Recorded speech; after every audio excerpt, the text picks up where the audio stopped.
Hey guys, welcome to week 8, love it, hate it.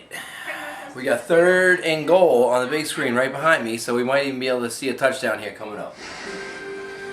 Last week I was all up on Michael Irvin. I hated him. And I do hate him.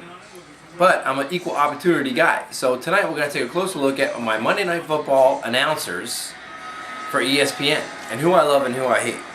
Hate, Chris Berman. He's old. Passé. I'm tired of it.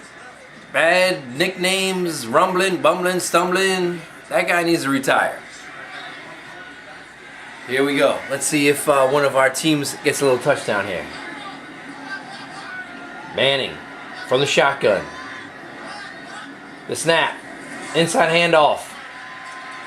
Oh, it looks like it might be 4th and goal.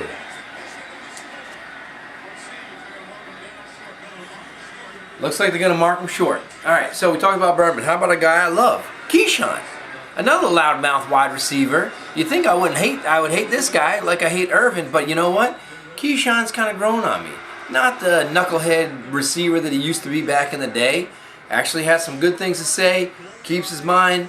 It's good stuff over there on the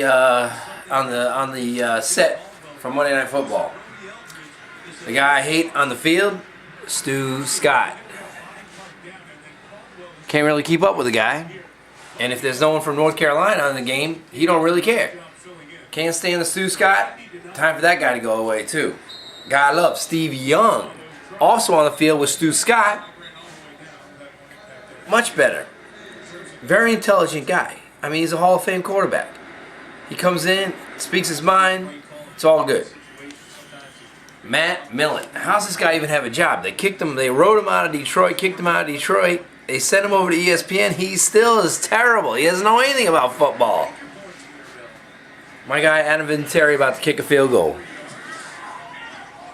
Blam! 3 points for Mambunga Knights. He's cutting it down to like, what, a 6-point lead now with over a quarter to play?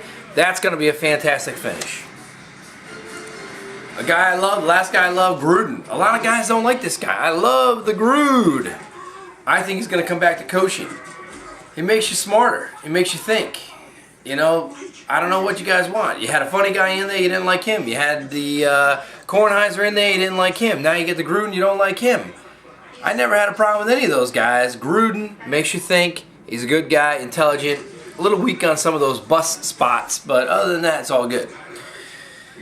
Alright, let's see what else we got here. Oh, you know what? One more thing. And I talked about this with my Red Zone channel. Halloween weekend. I usually love this weekend because what do? They dress the cheerleaders up. Like if their outfits aren't sexy enough, they put them in sexy Halloween costumes. It's not even fair. Got the Red Zone channel. I miss my cheerleaders. Even tonight, I can see in the background, we have some dressed up cheerleaders. Haven't seen it. My wife knows more about the dressed up cheerleaders in New England than I do. Something wrong with that.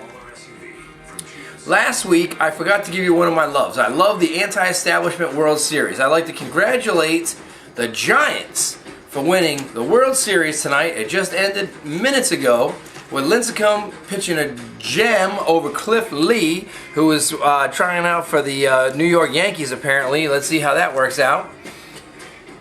So I'd like to congratulate the San Francisco Giants and all 10 people who watched the World Series, which was the worst rated sports thing ever. Let's see what else we got here. Oh, speaking of the World Series, just something for the teams to think about. Cute blonde ball girl beats the 90-year-old senior citizen ball guy every single time. One last thing. What do we got? 2 last things. All right. I won the Survivor Pool last week, I know. Don't want to pat myself on the back or anything like that. But here's the deal. I'm going to keep it going. This week I picked Kansas City. Woo! They still have me alive. I'm alive. I'm alive against myself. What can I do? Alright, XM Call of the Week. And this one, it's a little dirty, so make sure, you know, we're not in mixed company here. Girl calls in. She needs some help with her starting lineup with her receivers. I have Andre and Calvin Johnson, Jennings, and Colston. I need some help picking out, how does she even end up with these guys? That's not even all. She said she has 2 questions. She goes to her running back question. She's got Mendenhall and some other top guy, I don't even remember who it is. I wrote it down on the back of her receipt because it was so crazy, and then I threw it in the trash. She has at least 6 top 20-something guys on her team. How does she end up with these guys? Is she in a 4-team team? I have the answer. She's blowing all the other team owners. That's the only way she can end up with these guys on her roster. Yeah, Johnny, I'll tell you what. I'd like to get Andre Johnson from you. Yeah, how about some all-nude oral? Yeah, okay, that's great. All right, now he's on my team. I can't blame the girl. I'd probably do the same thing if I was in her place. So, good for her. All right, so anyway, week 8, love him or hate him. And I'll tell you what. Good night, Canada.